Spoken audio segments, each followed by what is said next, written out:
es Salud Flores Borja Abad, soy doctora en Estudios Árabes e Islámicos por la Universidad de Sevilla y actualmente trabajo en la Universidad Pablo de Olavide en el Departamento de Filología y Traducción.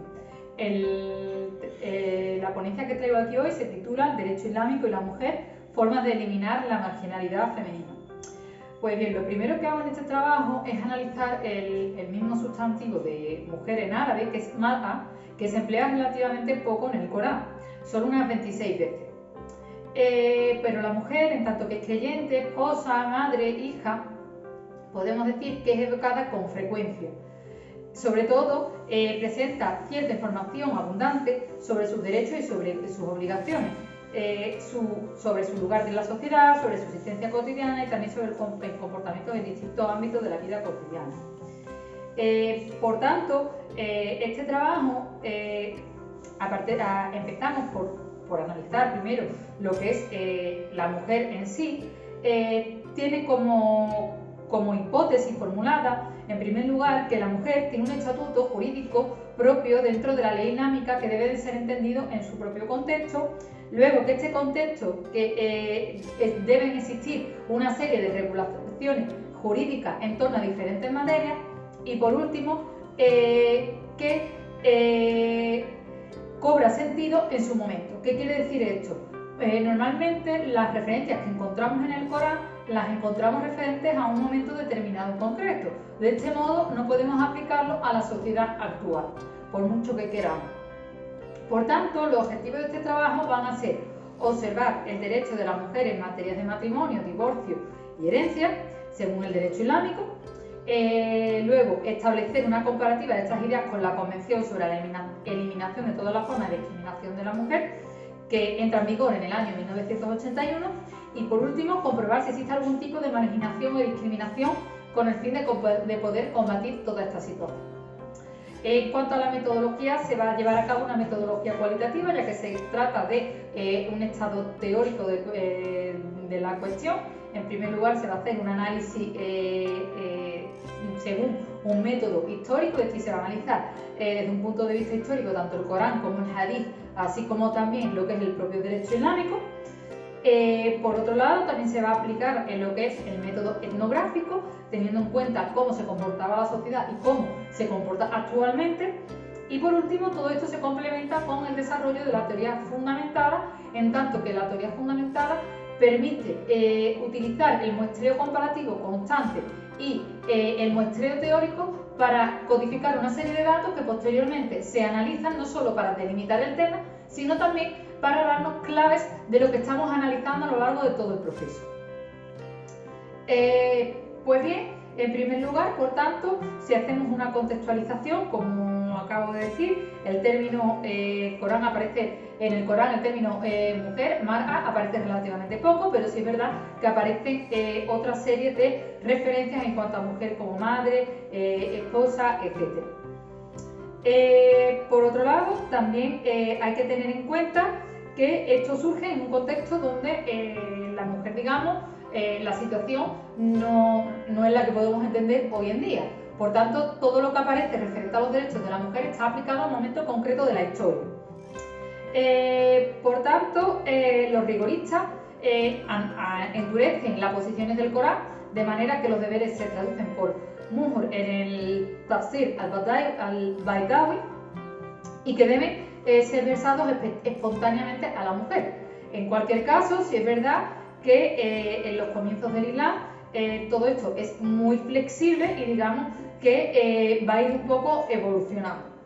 A pesar de todo, con el desarrollo del movimiento de la Nahda en el siglo XIX, que surge en Egipto, digamos que se llevan a cabo diferentes protestas sobre la ley coránica contra las violaciones de la ley. Por ejemplo, la obligación a llevar velo, la poligamia injustificada, el repudio de la presencia ante un juez, así como también se reclama la igualdad de ambos sexos. ¿Qué quiere decir esto? A finales del siglo XIX, principios del siglo XX, sí empezamos a encontrar movimientos feministas donde se pide lo que es un cambio significativo de, digamos, de los derechos o del estatuto jurídico de la mujer que hasta entonces se había, digamos, utilizado el Corán como base.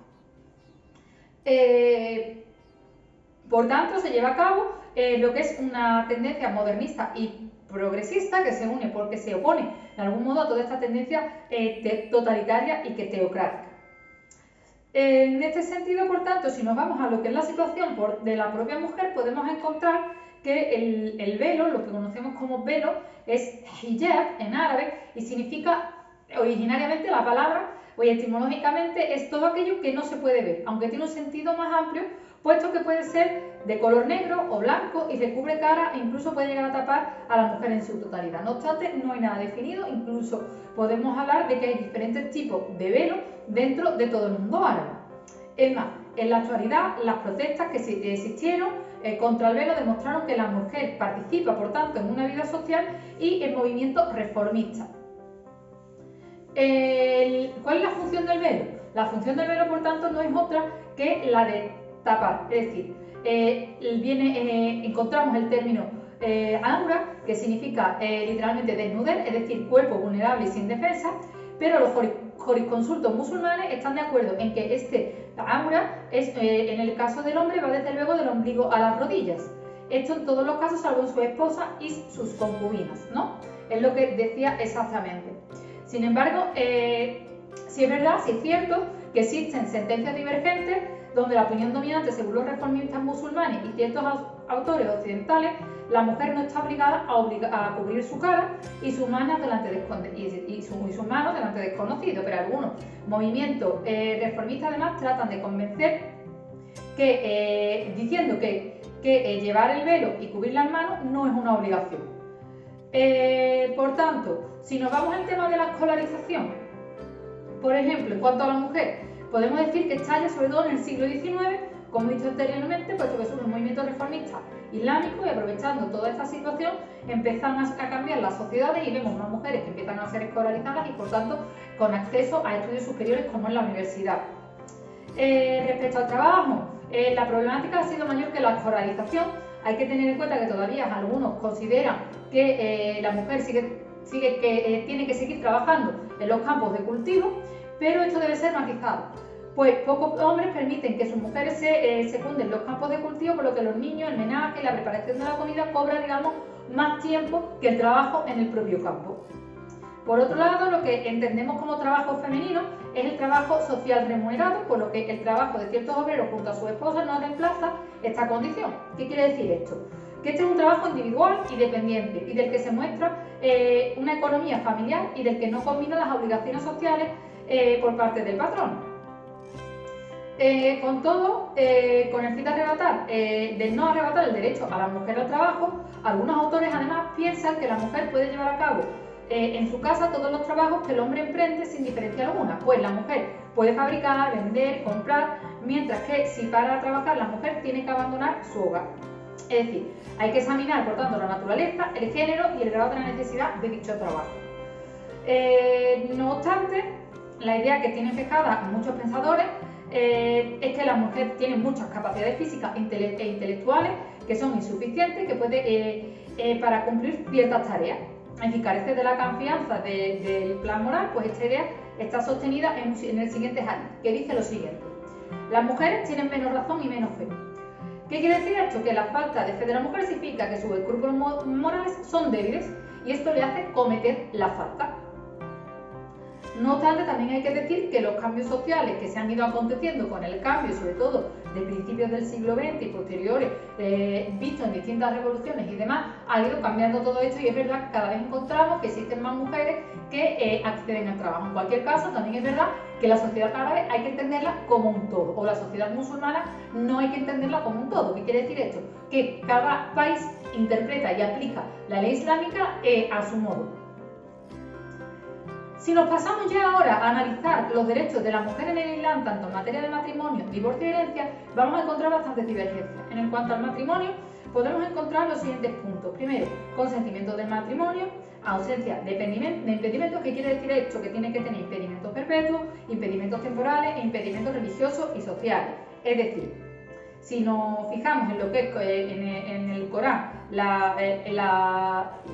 Zora 5, la Ley 7, te habla del estado del Ihram, que son territorios sagrados de la Meca para realizar la peregrinación, y afecta solo a la mujer. Del mismo modo, también dentro de esto, también a la hora del matrimonio hay que tener en cuenta la constitución de la dote, que el pago de la dote es, por tanto, una condición imprescindible de validez del matrimonio, es decir, según los preceptos coránicos, en el Corán, en la Zora 4, Aleya 3, podemos leer, por tanto, que para mejorar el deseo de mejora de la situación está promovido por esta dote, es decir, como para mejorar económicamente la situación de la mujer. Presencia de testigos, por tanto, los testigos debe haber consentimiento entre el esposo o su wali, y de la esposa, presencia de testigos que deben cumplir los siguientes requisitos. ¿Cuáles son los requisitos? Ser varones pobres, musulmanes y libres y sanos de espíritu. Con todo, el matrimonio puede entenderse como un contrato en el que se genera una serie de efectos tanto para la esposa como para el esposo, que son excluidos de cada uno de ellos, y por la independencia patrimonial entre los esposos, pues no entra la comunidad de bienes, por lo que la mujer tiene total libertad para disponer de su patrimonio personal. ¿Qué pasa en el tema del divorcio? El divorcio, digamos que si nos vamos a la época preislámica, solo se podía disolver bien por la muerte de uno de los cónyuges o bien por repudio del marido, que era práctica mediante la cual el marido podía poner fin al matrimonio sin contar con la opinión de la esposa. No obstante, la llegada del Islam y la posterior llegada también del Corán, por supuesto, indica una serie de condiciones para que se pueda llevar a cabo este repudio. Entonces, la disolución va a variar de la siguiente forma. Si la mujer es la que muere, el hombre puede volver a casarse cuando le plazca sin tener que guardar ningún tipo de periodo de luto o viudedad. Por el contrario, si es el marido el que fallece, la mujer tiene que esperar un periodo de Aidda. El periodo de Aidda es un periodo de 4 meses y 10 días, para ser exactos, los cuales el marido debe respetar la memoria de su marido con el luto y el chiste y con una actitud rescatada. Por otro lado, todo musulmán puber puede romper su vínculo matrimonial cuando le plazca mediante el empleo de una sencilla fórmula sin necesidad de jueces o testigos. De hecho, el Islam instauró 3 formas lícitas de repudio: el repudio revocable, el repudio irrevocable y el irrevocable y definido. Con todo, existe, por un lado, una corriente extremista que dice que el derecho a pronunciar el divorcio incumbe principalmente al esposo, y por otro lado, tenemos una corriente menos extremista que representa la jurisprudencia islámica, y está representada también por asociaciones feministas y organizaciones de derechos humanos, cuya exigencia es que la competencia de pronunciar el divorcio pasa al juez para proteger a la mujer, a los hijos y a la familia. Por lo tanto, existe una pequeña evolución, por decirlo de alguna manera. En cuanto a la herencia aparece recogida explícitamente en la Zora 4 del Corán. Por un lado, podemos leer lo siguiente: la herencia en aquellos que son capaces de montar a caballo y de hacer la guerra. Asimismo, leemos lo siguiente también: sea para los hombres una parte de lo que los padres y parientes más cercanos dejen, y para las mujeres una parte de lo que los padres y los parientes más cercanos dejen. Poco o mucho es una parte determinada. Pues bien, tenemos en cuenta esto, la Arabia preislámica solo se heredaban los parientes varones, pero si hacemos caso a lo que acabamos de leer del Corán, vemos que aquí cambia un poco la cosa. ¿Cuáles son los herederos? En primer lugar, los herederos de Far, que son aquellos que son por padre y madre. Los herederos de Ansa son los herederos varones a través de los varones. En algunas ocasiones también pueden ser mujeres. Asimismo, también hay que añadir que esto sí es verdad, pero que los cónyuges, entre ellos los herederos de Far, reciben parte según los casos, de manera que si el cónyuge muere en la esposa, su marido recibirá la mitad de sus bienes, mientras que ella no haya dejado descendencia. Pues en el caso contrario, su parte será reducida a un 4%. Esto aparece recogido en el Corán, en la Zora 4, Aleya 12. ¿Qué ocurre con todo esto? Todo esto lo hemos digamos, contextualizado en un momento concreto. Tenemos la Arabia preislámica y posteriormente, digamos, que aparece el Corán y digamos que mejora esa situación de la mujer. Pero como he dicho al principio de mi intervención, tenemos que tener en cuenta que el tiempo ha evolucionado y el papel de la mujer, por supuesto, también. Entonces, si tenemos en cuenta que el 18 de diciembre de 1979 se aprobó en la Asamblea General de las Naciones Unidas la Convención sobre la Eliminación de todas las formas de discriminación de la mujer, vemos que esta comisión ha logrado mostrar todas las esferas en las que la mujer no tiene esa igualdad de la que goza el hombre. Aparece detallado, por tanto, un programa de igualdad en el cual se reconocen los derechos civiles, la condición jurídica y social de la mujer. Por tanto, se muestra una gran atención, por tanto, a lo que es la situación en la que está la mujer en el mundo. Uno de los puntos más importantes puede ser el derecho de la procreación, ¿no? Algo que por muchas veces nos hemos podido ver, la mujer se puede ver afectada. El comité, por tanto, se ocupa de hacer velar lo que es la convención, en tanto que aplicar todo aquello que no es lícito, decirlo de alguna manera, o que atañe a la mujer y que la discrimina y, digamos, genera, de alguna manera, indefensión. Pues bien, ¿qué pasa? Esta convención se han añadido observaciones y recomendaciones pertinentes a fin de eliminar la discriminación contra la mujer, y los países que forman parte en esto son Bahrein, Egipto, Irán, Jordania, Libia, Kuwait, Líbano, Arabia Saudí, Siria, Yemen, Israel. Como podemos ver, existen muchos países árabes, de los cuales existe la religión principal es el Islam. Por lo tanto, ha ido un poco a mejorar esas condiciones de trabajo, que la mujer pueda trabajar, pueda acceder a la herencia sin problema, pueda emitir también el divorcio, etcétera, etcétera. ¿Qué ocurre? Si pasamos ahora a los resultados, vemos lo que podemos encontrar dentro del mundo musulmán, por decirlo de alguna manera.